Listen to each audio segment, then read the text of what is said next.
நாங்கள் போலீஸ் என கூறி நகைக்கடைக்குள் புகுந்து 30 லட்சம் பறித்து சென்ற மர்ம கும்பல் சிசிடிவியில் சிக்கிய சம்பவம் பதிவு. 28 கோடியை வீட்டிற்குள் பதுக்கிய நபர் சிறைச்சாலைக்குள் இருந்தவாறே சகாக்களுக்கு திட்டமிட்ட விற்பனை. இலங்கை வரலாற்றில் முதல் முறை பெருந்தொகை பணத்தை தட்டி தூக்கி அதிரடி காட்டிய போலீசார்.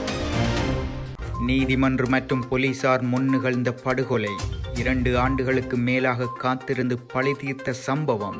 ஜனாதிபதி அனுரவிடம் சஜித்தால் முன்வைக்கப்பட்ட கோரிக்கை. பயணிகளுக்கு கைகால் பிடித்து மசாஜ் செய்த நிறுவனம். எங்களுக்கு இது தெரியாதென கைவிரிக்கும் இலங்கை ரயில்வே திணைக்களம். வாடகைக்கு எடுக்கப்பட்ட ரயிலில் நடந்த சம்பவத்தால் இணையத்தில் வைரலாகும் காணொளி. பின்பக்க வாசலால் சிஐடியில் விசாரணைக்கு நுழைந்த கோட்டபாய ராஜபக்ச சுமார் 3 மணி நேர விசாரணையின் பின் குற்றப்புலனாய்விலிருந்து விடுவிப்பு. 12 LM என பொறிக்கப்பட்ட எழுத்துக்களுடன் கரையொதுங்கிய பாரிய நீல நிற மர்ம பொருள். குவியும் மக்கள் கூட்டம்.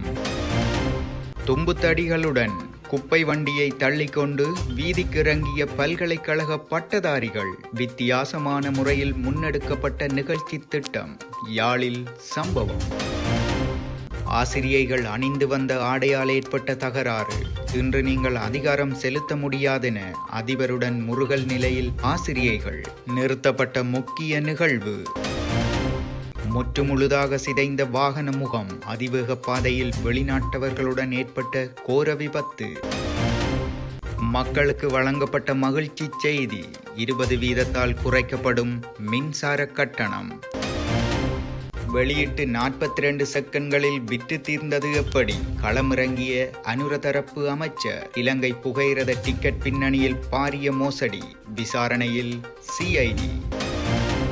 அனுப்பிய 8 நிமிடத்திலேயே வெடித்து சிதறிய பல கோடி பெறுமதியான உலக பணக்காரரின் விண்கலம். யாழ்ப்பாணம் கஸ்தூரியார் வீதியில் உள்ள நகைக்கடை ஒன்றிற்குள் நுழைந்த குழு ஒன்று 30 லட்சம் ரூபாய் பணத்தை பறித்து சென்றுள்ளது. இந்த நிலையில் அது தொடர்பான சிசிடிவி காணொலிகள் வெளியாகியுள்ளன. சம்பவத்தின் போது குற்றப்புலனாய்வு பிரிவு என தெரிவித்து நகைக்கடைக்குள் நுழைந்த 3 அடங்கிய குழு சோதனை நடத்தப் போவதாக தெரிவித்துள்ளனர். இதன்போது அக்குழுவினர் கடையில் இருந்தவர்களை அச்சுறுத்தும் வகையில் செயற்பட்டு பணத்தை பறித்து சென்றுள்ளனர். குறித்த சம்பவம் தொடர்பாக பாதிக்கப்பட்ட கடை உரிமையாளர் யாழ்ப்பாணம் போலீஸ் நிலையத்தில் முறைப்பாட்டை பதிவு செய்துள்ளார். மேலும் கண்காணிப்பு கேமராக்களின் உதவியுடன் சம்பவம் தொடர்பாக யாழ்ப்பாணம் போலீசார் விசாரணைகளை ஆரம்பித்துள்ளனர். மன்னார் உயிலங்குளம் பகுதியில் கடந்த 2022ஆம் ஆண்டு இடம்பெற்ற மாட்டுவண்டி சவாரியின் போது ஏற்பட்ட வாய் தர்க்கத்தை தொடர்ந்து 2 கிராமத்தவர்களிடையே மோதலாக உருவெடுத்துள்ளது. இதனை அடுத்து ஜூன் மாதம் 10ஆம் தேதி சகோதரர்கள் இருவரை மற்றைய தரப்பினர் படுகொலை செய்திருந்தனர். குறித்த சம்பவம் தொடர்பிலான வழக்கு விசாரணைகள் மன்னார் நீதிமன்றில் நடைபெற்று வரும் நிலையில் வழக்கு விசாரணைக்காக வருகை தந்த சந்தேக நபர்கள் மீது மோட்டார் சைக்கிளில் வருகை தந்த நபர்களால் சரமாரியாக துப்பாக்கிச் சூடு மேற்கொள்ளப்பட்டிருந்தது. குறித்த துப்பாக்கிச் சூட்டில் 2 உயிரிழந்துள்ள நிலையில் 2 ஆபத்தான நிலையில் மன்னார் வைத்தியசாலைக்கு கொண்டு செல்லப்பட்டுள்ளனர். அண்ணன் தம்பியை கொன்ற அனைவரையும் கொல்லும் நோக்கில் அவர்களின் கொலைக்கு பின்னர் தொடர்ச்சியாக பல கொலைகள் தாக்குதல்கள் நடந்து வருவதாக பலரும் தெரிவிக்கின்றனர். இவ்வாறான சந்தர்ப்பத்தில் 2025ஆம் ஆண்டின் ஆரம்பத்துடன் கடந்த 16 நாட்களில் மாத்திரம் 5 துப்பாக்கிச் சூடு சம்பவங்கள் பதிவாகி இருப்பது பாரதூரமான நிலைமை எனவும் பாதாள உலக செயற்பாடுகளை உடனடியாக ஒழிப்பதற்கும் வெளிநாடுகளில் இருந்து கொண்டு இவற்றை வழிநடத்தும் நபர்களை நீதியின் முன் நிறுத்துவதற்கும் நடவடிக்கை எடுக்குமாறு எதிர்க்கட்சி தலைவர் சஜித் பிரேமதாச ஜனாதிபதி அனுரகுமார திசாநாயக்கவிடம் அறிக்கை ஒன்றை முன்வைத்துள்ளார். முன்னாள் ஜனாதிபதி கோட்டபாய ராஜபக்சவுக்கு குற்றப்புலனாய்வு திணைக்களத்தில் இருந்து அழைப்பாணை விடுவிக்கப்பட்டதை அடுத்து நேற்றைய தினம் குற்றப்புலனாய்வு திணைக்களத்தில் விசாரணைக்காக முன்னிலையாகியுள்ளார். ஊடகவியலாளர்களை சந்திக்க விரும்பாத நிலையில் குற்றப்புலனாய்வு திணைக்களத்தின் பின்பக்க வீதியால் அவர் திணைக்களத்திற்குள் சென்றுள்ளதாகவும் அவர் சார்பாக மஹிந்த ராஜபக்சவின் சட்டத்தரணியே ஊடகங்களுக்கு கருத்து தெரிவித்ததாகவும் அறியப்படுகிறது. கதிர்காமம் பகுதியில் இடம்பெற்ற காணி மோசடி சம்பவம் ஒன்றில் தொடர்புடைய வாக்குமூலம் பெற்றுக் கொள்வதற்காக முன்னாள் ஜனாதிபதி கோட்டபாய ராஜபக்ச இவ்வாறு சிஐடிக்கு அழைக்கப்பட்டு சுமார் 3 மணித்தியாலங்கள் விசாரிக்கப்பட்டமை குறிப்பிடத்தக்கது.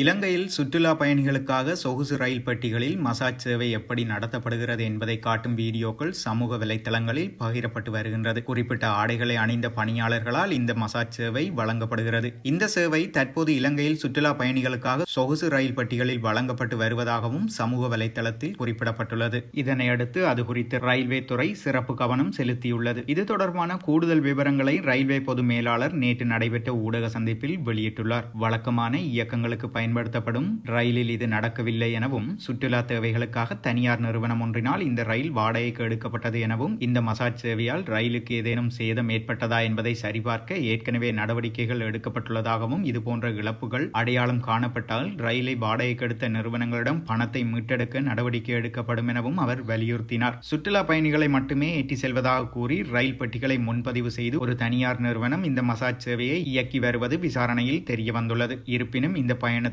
மசாஜ் சேவையை இயக்குவதற்கு ரயில்வே துறைக்கு தகவல் தெரிவிக்கப்படவில்லை அல்லது அதற்கு அனுமதி கோரப்படவில்லை என்பது உறுதிப்படுத்தப்பட்டுள்ளது. மேலும் சம்பவம் குறித்து முறையான விசாரணை நடத்த ரயில்வே துறை நடவடிக்கை எடுத்து வருவதாகவும், பொருத்தமான சட்ட நடவடிக்கைகள் எடுக்க தயாராக இருப்பதாகவும் தெரிவிக்கின்றது. இலங்கையில் சிறைச்சாலையில் உள்ள கைதியொருவரின் வீட்டிலிருந்து சுமார் 28 கோடி ரூபாய் ஒரே நாளில் மீட்கப்பட்டுள்ளதாக போலீசார் தெரிவித்துள்ளனர். குருநாகலில் போதைப்பொருள் கடத்தல்காரர் ஒருவரின் வீட்டில் மேற்கொள்ளப்பட்ட சோதனையின் போது இந்த பணம் மீட்கப்பட்டுள்ளது. சுற்றி வளைப்பின் போது 18 கிராம் ஐஸ் போதைப்பொருளுடன் கெப் ரக வாகனம் ஒன்று மற்றும் வேன் ஒன்றும் பறிமுதல் செய்யப்பட்டதாக போலீசார் தெரிவித்தனர். குறித்த நபர் சிறைச்சாலைக்குள் இருந்தவாறு போதைப்பொருள் வர்த்தகத்தை வழிநடத்தி வந்துள்ளதாகவும், இலங்கை வரலாற்றில் போதைப்பொருள் கடத்தல்காரர் ஒருவரிடம் முதன்முறையாக பெருந்தொகை பணம் மீட்கப்பட்டுள்ளதாகவும் போலீஸ் போதைப்பொருள் தடுப்பு பணியக அதிகாரிகள் தெரிவித்துள்ளனர். மட்டக்களப்பு கழுதாவளை கடற்கரையில் நேற்று மர்ம பொருள் ஒன்று கரையொதுங்கியுள்ளது. கரையொதுங்கிய மர்ம பொருள் பெரிய கப்பல்களில் ஒரு பாகமாக இருக்கலாம் என அப்பகுதி மீனவர்கள் தெரிவிப்பதோடு, இவ்வாறு மர்ம பொருள் கரையொதுங்கியுள்ளமை தொடர்பில் கடற்படைக்கு தாம் அறிவித்துள்ளதாகவும் அப்பகுதி மீனவர்கள் தெரிவிக்கின்றனர். இதேவேளை கிளிநொச்சி சுண்டிக்குளம் கடற்பகுதியில் இனம் தெரியாத மர்ம பொருள் ஒன்றும் கரையொதுங்கிய நிலையில் கடற்படையினரால் மீட்கப்பட்டுள்ளது. இவ்வாறு கரையொதுங்கிய உருளை வடிவிலான மர்ம பொருள் சிங்களம், தமிழ், ஆங்கிலம் ஆகிய 3 மொழிகளிலும் எழுத்துக்கள் தெளிவற்ற நிலையில் காணப்படுகின்றது. இதன் அடிப்படையில் குறித்த மர்ம பொருளானது சீரற்ற காலநிலையால் கரையொதுங்கி இருக்கலாம் எனவும் தெரிவிக்கப்படுகிறது. இந்நிலையில் அண்மை காலங்களாக வடக்கு கிழக்கு கடற்பகுதியில் பல்வேறு விதமான மர்ம பொருட்கள் கரையொதுங்கி வருகின்றமை குறிப்பிடத்தக்கது. வேலையில்லா பட்டதாரிகளின் பிரச்சனையையும் கோரிக்கையையும் மக்கள் மயப்படுத்தும் நோக்கில் விழிப்புணர்வு நிகழ்ச்சி திட்டம் ஒன்று முன்னெடுக்கப்பட்டுள்ளது. இதனை அடுத்து யாழ் நகர் பகுதிக்குள் பேரணியும் துண்டு பிரசுரம் வழங்கலும் இடம்பெற்றதுடன் விழிப்புணர்வு செயற்பாடுகளும் முன்னெடுக்கப்பட்டுள்ளது. பட்டம் பெற்றுவிட்டு தாங்களும் சாதாரண வேலைகளை செய்கின்றனர் என்பதை எடுத்துக்காட்டும் முகமாக வீதியை கூட்டுதல், குப்பை வண்டியை தள்ளுதல் போன்ற விழிப்புணர்வு செயற்பாடுகளும் நடத்தப்பட்டுள்ளன. வேலையில்லா பட்டதாரிகளின் பிரச்சனைகளையும் கோரிக்கைகளையும் மக்கள் மயப்படுத்தி தமக்கான தீர்வை பெற்றுக்கொள்ள வலிச்சேர்க்கும் நோக்குடன் பட்டதாரிகளால் இச்செயற்பாடு முன்னெடுக்கப்பட்டிருந்தமை குறிப்பிடத்தக்கது.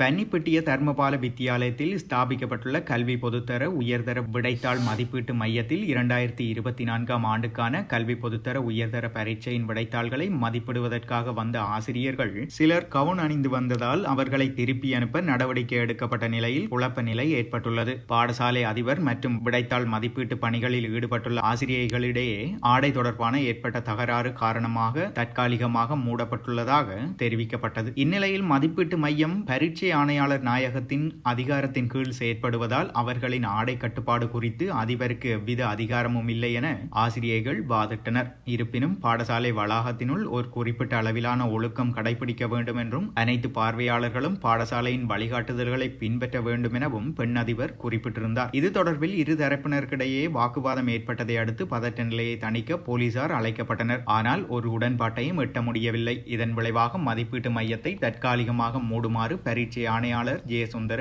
அறிவித்துள்ளார். தெற்கு அதிவேக நெடுஞ்சாலையின் தங்காலையை நோக்கி செல்லும் பாதையில் வெளிநாட்டு சுற்றுலா பயணிகளை ஏற்றிச் சென்ற பஸ் ஒன்று அதே திசையில் பயணித்த சீமெந்து லொரியுடன் மோதி விபத்துக்குள்ளானது. விபத்தில் காயமடைந்த பஸ் சாரதி சிகிச்சை பலனின்றி உயிரிழந்துள்ளார். பஸ்ஸில் பயணித்த 12 வெளிநாட்டினரும் காயமடைந்து தங்காலை ஆதார மருத்துவமனையில் அனுமதிக்கப்பட்டுள்ளனர். விபத்து நடந்த நேரத்தில் பஸ்ஸில் சுமார் 30 வெளிநாட்டு பிரஜைகள் பயணம் செய்துள்ளதாக தெரிவிக்கப்படுகிறது. இலங்கை பொது பயன்பாடுகள் ஆணைக்குழு மின்சார கட்டணத்தை சரியாக 20% குறைப்பதற்கு தீர்மானித்துள்ளது. இலங்கை பொது பயன்பாடுகள் ஆணைக்குழுவின் தொடர்பாடல் பணிப்பாளர் இது தொடர்பிலான அறிவிப்பை வெளியிட்டுள்ளார். அதற்கமைய 17/1/2025 நள்ளிரவு முதல் நடைமுறைக்கு வரும் வகையில் 20% மின்சார கட்டணம் குறைக்கப்பட உள்ளது. அதேவேளை பொது தேவை கருதி மின் பாவனையாளர்களுக்கு 12 வீதமும், அரசு நிறுவனங்களுக்கு 11 வீதமும், ஹோட்டல் துறைக்கு 31 வீதமும், வழிபாட்டு தலங்களுக்கு 21 வீதமும் தொழில்துறைக்கு 30 வீதமும், வீதி விளக்குகளுக்கு 11 வீதமும், மொத்த விலை குறைப்பு 20 வீதமாகவும் குறைக்கப்பட்டுள்ளது. அரசாங்கத்தின் நிலைப்பாட்டின்படி 6 மாதங்களுக்கு மின்சார கட்டணத்தை மாற்றியமைக்க முடியாது என்று இலங்கை மின்சார சபை சமீபத்தில் அறிவித்திருந்தது.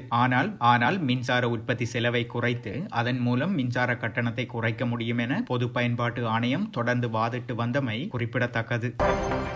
வெளிநாட்டினரின் கவனத்தை பெரிதும் ஈர்த்து வரும் மலேக ரயில் மார்க்கத்தின் எல்லை செல்லும் ரயிலுக்கான இணையவழி பயணச்சீட்டுகள் இணையத்தில் வெளியிடப்பட்டு 42 வினாடிகளில் தீர்ந்துவிட்டதால் இதில் பாரிய அளவிலான மோசடி நடைபெற்று வருவதாக போக்குவரத்து மற்றும் நெடுஞ்சாலைகள் பிரதி அமைச்சர் பிரசன்ன குணசேன அறிவித்தார். டிக்கெட் விற்பனை மோசடி தொடர்பாக குற்றப்புலனாய்வு திணைக்களத்தில் முறைப்பாடு அளிக்கப்பட்டுள்ளதாக குறிப்பிட்டார். இணையவழி ஊடாக அனைத்து பயணச்சீட்டுகளையும் வாங்கி 2000 ரூபாய் பெறுமதியான டிக்கெட்டை வெளிநாட்டினருக்கு 16,000 ரூபாய்க்கு விற்கும் குழுக்கள் பற்றிய தகவல்கள் இருப்பதாகவும் அவர் தெரிவித்தார். கொழும்பு கோட்டை, கண்டி மற்றும் எல்ல ரயில் நிலையங்களை மையமாக கொண்டு அதிக விலைக்கு ரயில் பயணச்சீட்டுகளை விற்பனை செய்து வருவதாகவும் இந்த செயற்பாட்டிற்காக ரயில் நிலைய வளாகத்தில் முச்சக்கர வண்டிகளை நிறுத்தி வைத்திருப்பவர்களின் உதவி கிடைப்பதாக தகவல்கள் இருப்பதாகவும் பிரதி அமைச்சர் தெரிவித்தார். உலக பணக்காரரான இலான் மஸ்கினது ஸ்பேஸ் எக்ஸ் நிறுவனத்தினுடைய ஸ்டார்ஷிப் ராக்கெட் விண்ணில் ஏவப்பட்டு சில நிமிடங்களில் வெடித்து சிதறியது. ராக்கெட் வெடித்து சிதறியதை அடுத்து மெக்சிகோவின் வழியே செல்லக்கூடிய விமானங்களை மாற்று வழியில் இயக்க வலியுறுத்தப்பட்டன. விண்ணில் ஏவப்பட்டு 8 நிமிடங்களுக்கு பிறகு ஸ்பேஸ் எக்ஸ் மிஷன் கட்டுப்பாட்டு மையத்துடனான தொடர்பை இழந்தது. ஸ்டார்ஷிப் ராக்கெட்டுடனான அனைத்து தகவல் தொடர்புகளையும் நாங்கள் இழந்து விட்டோம் என ஸ்பேஸ் எக்ஸ் நிறுவனத்தின் தகவல் தொடர்பு முகாமையாளர் தெரிவித்தார். இதனைத் தொடர்ந்து அவர் ஸ்டார்ஷிப் தொலைந்து போனதை உறுதி Flight Radar 24 தளத்தின் பதிவுகளின் அடிப்படையில் குறைந்தது 20 வணிக விமானங்கள் மற்ற விமான நிலையங்களுக்கு திருப்பி விடப்பட்டன. விமானங்களின் மீது ராக்கெட் பாகங்கள் விழுவதை தவிர்க்கவே பாதை மாற்றியமைக்கப்பட்டமை குறிப்பிடத்தக்கது. நாங்கள் போலீஸ் என கூறி நகைக்கடைக்குள் புகுந்து 30 லட்சம் பறித்து சென்ற மர்ம கும்பல் சிசிடிவியில் சிக்கிய சம்பவம் பதிவு. 28 கோடியை வீட்டிற்குள் பதுக்கிய நபர் சிறைச்சாலைக்குள் இருந்தவாறே சகாக்களுக்கு திட்டமிட்ட விற்பனை. இலங்கை வரலாற்றில் முதல் முறை பெருந்தொகை பணத்தை தட்டி தூக்கி அதிரடி காட்டிய போலீசார். நீதிமன்றம் மற்றும் போலீசார் முன் நிகழ்ந்த படுகொலை 2 ஆண்டுகளுக்கு மேலாக காத்திருந்து பழி தீர்த்த சம்பவம்.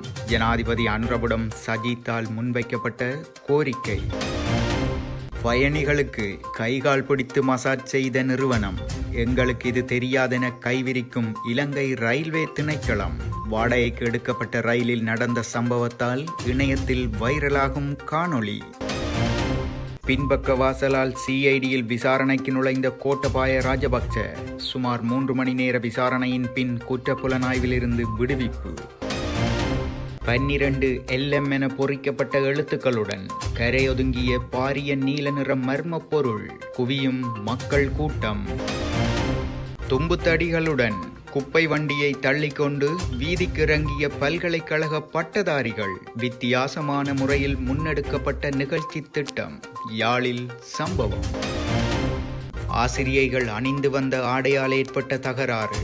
இன்று நீங்கள் அதிகாரம் செலுத்த முடியாதென அதிபருடன் முறுகல் நிலையில் ஆசிரியைகள். நிறுத்தப்பட்ட முக்கிய நிகழ்வு. முற்றுமுழுதாக சிதைந்த வாகன முகம். அதிவேக பாதையில் வெளிநாட்டவர்களுடன் ஏற்பட்ட கோர விபத்து. மக்களுக்கு வழங்கப்பட்ட மகிழ்ச்சி செய்தி. 20 வீதத்தால் குறைக்கப்படும் மின்சார கட்டணம். வெளியிட்டு 42 செகண்ட்களில் விற்று தீர்ந்தது எப்படி? களமிறங்கிய அனுர தரப்பு அமைச்சர். இலங்கை புகையிரத டிக்கெட் பின்னணியில் பாரிய மோசடி. விசாரணையில் சிஐடி. அனுப்பிய 8 நிமிடத்திலேயே வெடித்து சிதறிய பல கோடி பெறுமதியான உலக பணக்காரரின் விண்கலம்.